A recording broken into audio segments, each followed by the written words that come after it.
तो आपने जो टाइटल में पढ़ा है बिल्कुल ठीक पढ़ा है। Do not buy a full frame camera if you are tight in your budget. तो आप ये पढ़ के सोच सकते हैं कि भाई ऐसा क्यों कह रहे हैं ये, और क्या रीज़न है कि आपको एक फुल फ्रेम कैमरा नहीं खरीदना चाहिए। और आपको लग भी सकता है कि ये सिर्फ वीडियो बनाने के लिए ऐसा कुछ कह रहे हैं। तो सॉरी, बट ये सारी बातें नहीं है। आई एम प्रीटी श्योर मैं क्या कह रहा हूँ और मैं क्यों ऐसा कह रहा हूँ। बट ये जो सारी चीज़ें मैं कह रहा हूँ, इससे पहले मैं आपसे कुछ सवाल जानना चाहता हूँ, जो बाय द वे कुछ सवाल हैं जो आपको खुद ही पूछने चाहिए अपने आप से before you are deciding to purchase your very first camera. Question number 1 कि क्या आप हमेशा सिर्फ वाइड एंगल फ़ोटोज़ ही क्लिक करने वाले हैं। क्वेश्चन नंबर 2 कि क्या आप हमेशा 1.8 एपर्चर पे ही पिक्चर्स क्लिक करने वाले हैं। क्वेश्चन नंबर 3 कि आपको लगता है कि आप हमेशा ही लो लाइट कंडीशंस और सिर्फ नाइट टाइम में फोटोग्राफी करने वाले हैं। क्वेश्चन नंबर 4 कि आपको लगता है कि जो भी आप पिक्चर्स खींचने वाले हैं वो सिर्फ शो ऑफ के लिए ही होगा। अगर इनमें से ज़्यादातर सवाल का आंसर नहीं है तो फिर मुझे लगता है कि फ़िलहाल आपको एक फुल फ्रेम कैमरा नहीं खरीदना चाहिए before watching this full video और मेरे रिकमेंडेशंस सुने बगैर। तो दोस्त, मेरे इस वीडियो पे आने से पहले आप काफ़ी वीडियोस चेक कर चुके होंगे फुल फ्रेम कैमरे के बारे में, और अभी तक आप अपना मन बना चुके होंगे कि फुल फ्रेम कैमरा ही क्रॉप फ्रेम कैमरे से ज़्यादा अच्छा होता है, जो कि कहीं ना कहीं सही है। लेकिन इन सारी सही चीज़ों के पीछे कुछ बातें काम करती हैं, कुछ पॉइंट्स काम करती हैं, जिनके बेस पे आपको ये मैं बता दूं कि खुद मैं 12-13 साल से फोटोग्राफी कर रहा हूं, बट अभी तक मैं कैनन 80D ही अपने मोस्ट ऑफ द शूट्स के लिए यूज़ करता हूं। मैं मानता हूं कि फुल फ्रेम हमें एक वाइडर पर्सपेक्टिव देता है, ये फ्रीडम देता है कि आप ज़्यादा वाइड एंगल पे शूट कर सकते हैं। मैं मानता हूँ कि फुल फ्रेम आपको ये कैपेबिलिटीज़ भी देता है कि आप ज़्यादा अच्छा बुके इफेक्ट ले पाए। जो बैकग्राउंड ब्लर होता है वो आपको ज़्यादा मिलता है फुल फ्रेम पे। मैं मानता हूँ कि फुल फ्रेम पे आप लो लाइटिंग कंडीशंस में भी काम कर पाते हैं। मैं ये भी मानता हूँ कि आप फुल फ्रेम के ऊपर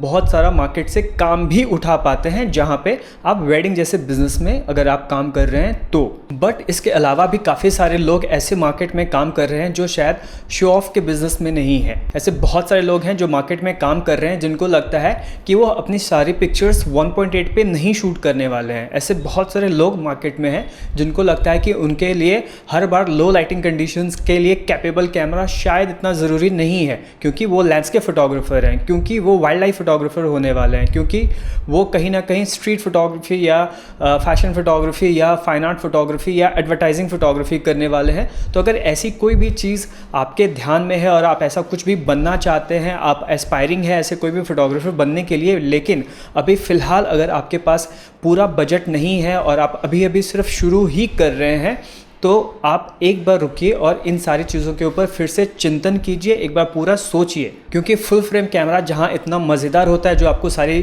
फ्रीडम्स देता है, वो अपने कुछ प्रॉब्लम्स के साथ भी आता है।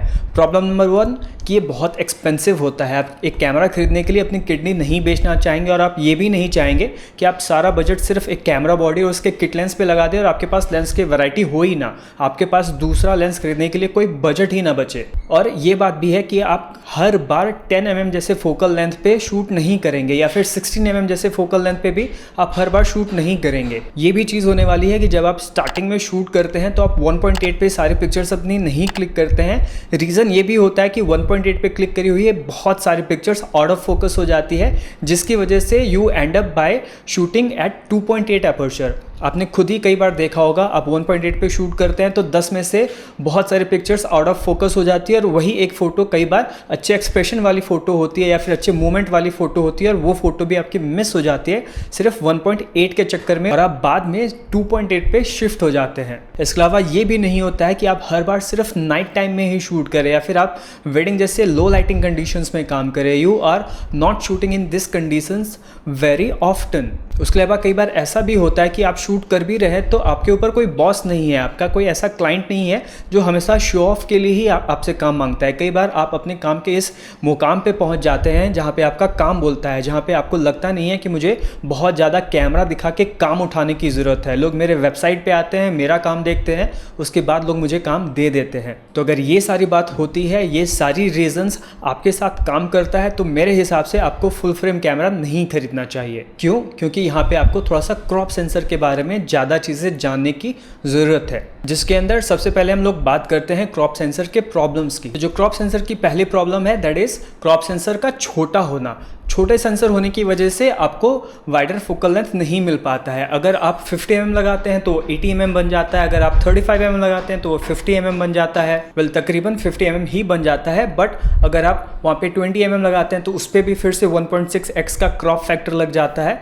तो ये एक गड़बड़ होती है, बट इस पर हम लोग बाद में अभी आएंगे। फिर जो दूसरी प्रॉब्लम होती है कि जो क्रॉप फैक्टर हमारा अप्लाई होता है वो क्रॉप फैक्टर हमारे अपर्चर पे भी अप्लाई होता है। उसकी वजह से जो 50 mm का 1.8 अपर्चर है, एक्चुअली वो 1.8 पे काम नहीं करता है, वो 2.8 पे काम करता है। फिर एक तीसरी प्रॉब्लम भी ये होती है कि जब आप क्रॉप सेंसर पे काम कर रहे हैं तो कई बार वो लो लाइटिंग कंडीशंस में बहुत अच्छे से काम नहीं करता है। और मोटा मोटा यही क्रॉप सेंसर की वीकनेस है, जहाँ पे फुल फ्रेम सेंसर उससे कई बार आगे निकल जाता है।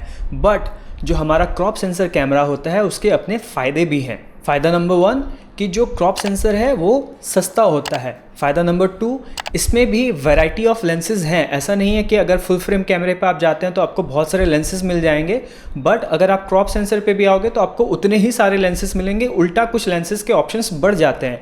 हर वो लेंस जो फुल फ्रेम में लग सकता है वो क्रॉप सेंसर पे भी आप यूज़ कर पाएंगे, लेकिन हर वो लेंस जो क्रॉप सेंसर पे लगता है वो फुल फ्रेम पे नहीं लग पाता है। दैट मीन्स कि आपके पास लेंस के चॉइसेस फुल फ्रेम से ज़्यादा हैं।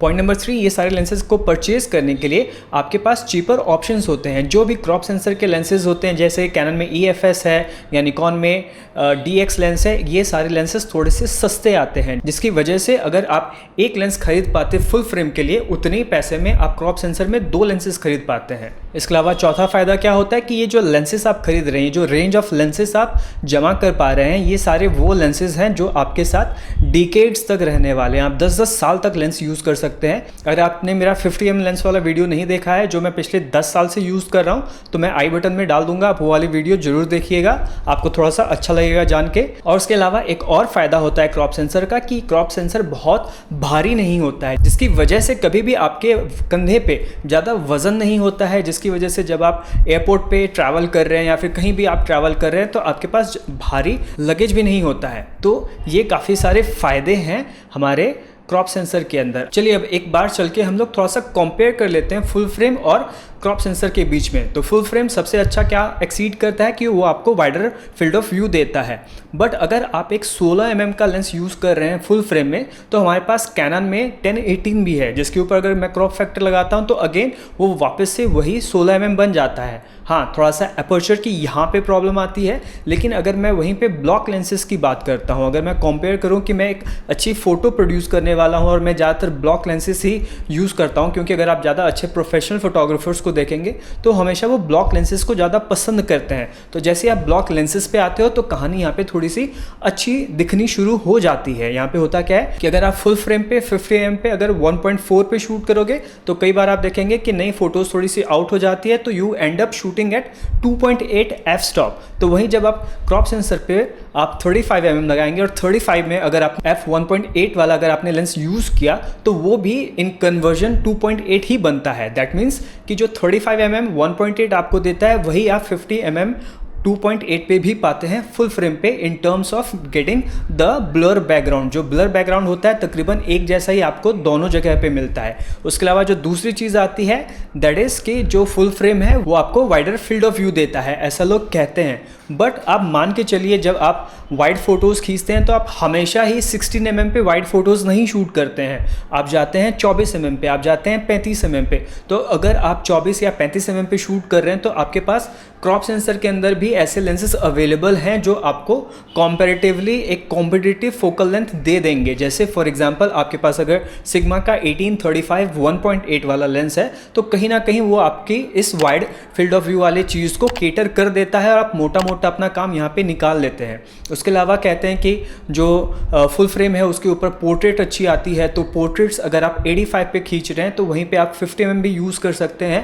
1.4 वो अगेन अगर कन्वर्जन के बाद भी आप यूज़ करोगे तो वो 2.8 से थोड़ा सा नीचे ही बनता है, तो अगेन वो आपको उतना ही अच्छा ब्लरी बैकग्राउंड क्रॉप सेंसर के ऊपर भी देगा। क्योंकि डियर फ्रेंड यहाँ पे आपको ये जानने की ज़रूरत है कि जो आप अच्छे वाले लेंसेज यूज़ करते हैं, जो ग्लास मटेरियल का 50 mm 1.4 वाला लेंस यूज़ करो करोगे वो लेंस अपने आप अच्छी क्वालिटी देता है। सिर्फ बॉडी आपके अच्छे इमेजेस के लिए रिस्पॉन्सिबल नहीं होता है, वहाँ पे लेंस भी इक्वली रिस्पॉन्सिबल होता है। तो अगर आप एक अच्छा लेंस क्रॉप सेंसर पे यूज़ करेंगे तो वो आपका मोटा मोटा काम निकाल देगा। उसके अलावा जो तीसरी कंडीशन आती है जहाँ पे थोड़ा सा फुल फ्रेम एक्सेल करता है, that is low lighting conditions पे शूट करने की कैपेबिलिटी। तो जैसे हम लोगों ने पहले डिस्कस किया है कि आप हर बार सिर्फ नाइट कंडीशंस में फ़ोटो नहीं खींचते हैं, तो लो लाइटिंग कंडीशंस आप एक्चुअल में यूज़ नहीं कर रहे हैं। आपके कैमरे के अंदर एक फीचर है जिसका आप बहुत ज़्यादा इस्तेमाल नहीं कर रहे हो। तो अगर ऐसा कोई सीन है जहाँ पे आप बहुत ज़्यादा उसका इस्तेमाल नहीं कर रहे हैं, जहाँ पे आप लाइट्स को यूज़ करते हैं, जहाँ पे आप सही समय देख के फोटोग्राफी करते हैं, जहाँ पे आपके लिए क्लाइंट थोड़ा सा आपको सही वक्त देता है फोटोज़ क्लिक करने के लिए, तो एक्चुअल में you don't end up using that low lighting conditions पे काम करने वाली कैपेबिलिटीज़ दैट मच। तो इसीलिए होलिस्टिकली अगर प्रैक्टिकली हम लोग डिस्कस करते हैं और सारे फीचर्स को कंपेयर करते हैं, तो कहीं ना कहीं मुझे लगता है कि अगर आप इनिशियली काम सीख रहे हैं, अभी अभी आपने फोटोग्राफी करना शुरू किया है, तो you should not invest in full frame camera at the beginning. आप वहाँ पे क्या कर सकते हैं कि जो आपका बजट है ऑफ लेट्स से 3 लाख रुपए, तो उस 3 लाख रुपए बजट में से आप कुछ लेंसेज खरीद सकते हैं, जहाँ पे मैं आपको रिकमेंड कर सकता हूँ कि अगर आप वाइड एंगल लेंस लेना चाहते हैं तो वहाँ पे आप 18-35 1.8 सिग्मा वाला लेंस लीजिए। इस लेंस का बहुत अच्छा रिव्यू है और ये आपका वाइडर फोकल लेंथ का लगभग सारा काम निकाल देगा। उसके अलावा जो स्टैंडर्ड फोकल लेंथ होता है उसके लिए आप 35 1.8 खरीद सकते हैं, ये भी रीजनेबल प्राइस में आपको मिल जाता है। इसके अलावा पोर्ट्रेट के लिए आपको लेंस चाहिए तो आप 50mm 1.4 खरीदिए। इसके अलावा अगर आपको थोड़े से टाइटर शॉट्स चाहिए तो वहाँ पे अगेन आप 85mm 1.8 ले सकते हैं। तो जब आपके पास ये पूरा फुल रेंज ऑफ लेंसेज होंगे, उसके अलावा भी आपके पास इन टोटल कुछ इतना अमाउंट आता है और उस अमाउंट के अलावा भी आपके पास कुछ पैसे बच जाएंगे, जिस पैसे से आप अपने मन मुताबिक जो सा भी ब्रांड आपको पसंद आता है, कैनन पसंद आता है, सोनी पसंद आता है, जो सा भी ब्रांड पसंद आएगा आप वो खरीद सकते हैं और उसके अलावा भी शायद आपके पास थोड़ा सा कैश बच जाएगा। तो दिस इज़ वेरी स्मार्ट कि आप शुरू में लेंसेज में इन्वेस्ट कीजिए, क्योंकि मैंने आपको शुरू में बताया लेंसेज 10-10 साल तक काम करता है और 10 साल का वक्त एक बहुत लंबा वक्त होता है आपके पूरे करियर के लिए। तो उस करियर के दौरान जब आपके पास वैरायटी ऑफ लेंसेज स्टार्टिंग में ही हो जाएगा तो बाद में आप जाके एक फुल फ्रेम बॉडी ले सकते हैं, क्योंकि जो भी आप लेंसेज आप यहाँ पे देख रहे हैं, जो भी मैंने आपको बताया, चाहे 18-35 है, चाहे 35mm है, चाहे 50mm है, चाहे 85mm है, जो भी लेंसेज हैं वो सारे लेंसेज आपके फुल फ्रेम कैमरे पे भी काम करेगा। इफ़ नॉट अगर आपके पास मिररलेस पे आप जाते हैं तो वहाँ पे स्पीड बूस्टर्स आते हैं। स्पीड बूस्टर जब आप लगा दोगे तो ऑटोमेटिकली सारे लेंसेज वहाँ पे काम करना शुरू कर देंगे। तो you don't end up saving some cash now जब आप एक क्रॉप सेंसर के साथ 3 लेंसेज खरीद रहे हैं। इसके अलावा जब बाद में आप थोड़ा सा अपने बिजनेस में थोड़ा सा आगे भी निकल जाएंगे, उस टाइम पे भी आप थोड़ा सा कैश बचा पाओगे। तो in whole you are in win win situation, चाहे वो अभी की बात है चाहे वो फ्यूचर की बात है। तो गाइज मेरी माने शुरू में थोड़ा सा दिखावे पे मत जाओ, अपनी अकल लगाओ, क्योंकि बहुत तगड़ा टैगलाइन है कि ये क्लियर है, अपनी अकल लगाओ दिखावे पे ना जाओ, या फिर ऐसे कुछ है, दिखावे पे ना जाओ अपनी अकल लगाओ। तो अगर ऐसा कुछ आपको लगता है कि आपको करना चाहिए तो this is my recommendation and इसको फॉलो कीजिए। उसके अलावा इस वीडियो को लाइक कीजिए अगर आपको ये वीडियो अच्छी लगी हो, एंड शेयर कीजिए अपने फ्रेंड्स के साथ, एंड थोड़ा सा स्पेस दीजिए अपने सोशल मीडिया चैनल पे मुझे भी, सो दैट मैं ऐसे अच्छे कंटेंट ज़्यादा लोगों तक पहुँचा पाऊँ। Because what I am seeing कि अभी वीडियोज़ बहुत ज़्यादा सरफेस नहीं हो रही है, जबकि कंटेंट में अच्छा प्रोड्यूस कर पा रहा हूँ। तो अगर वीडियो आपको अच्छा लगा हो, कंटेंट अच्छा लगा हो, तो थोड़ा सा स्पेस ज़रूर दीजिए। उसके अलावा मुलाकात होती है आपसे नेक्स्ट वीडियो में।